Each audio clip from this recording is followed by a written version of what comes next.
It's hours and hours and hours of watching your kid come home exhausted, tired, frustrated. Sorry. And I hear other parents and it's debilitating. It's debilitating.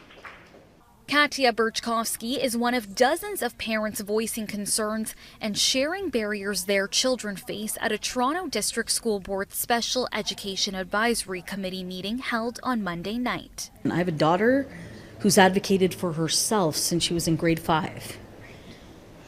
She had to prove her deafness.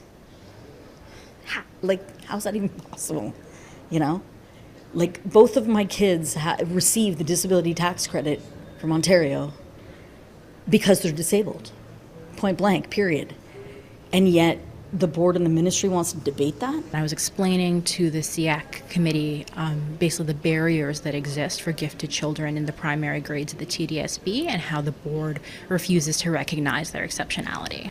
The board serves about 250,000 students with roughly 40,000 students in special education, according to the TDSB Special Education Advisory Committee Chair, known as SEAC.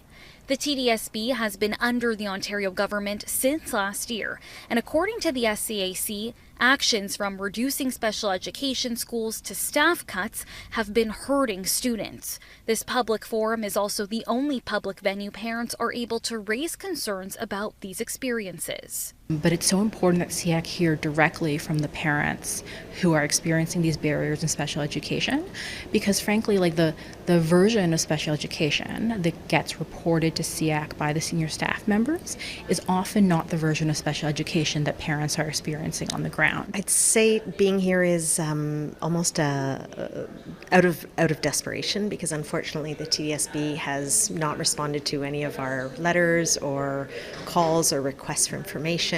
All with the hope that illustrating these barriers they have faced can lead to change for those who are slipping through the cracks and lead to some of these recommendations being made. Something has to change. On so many levels, the system is so broken. Lexy Benedict, Global News.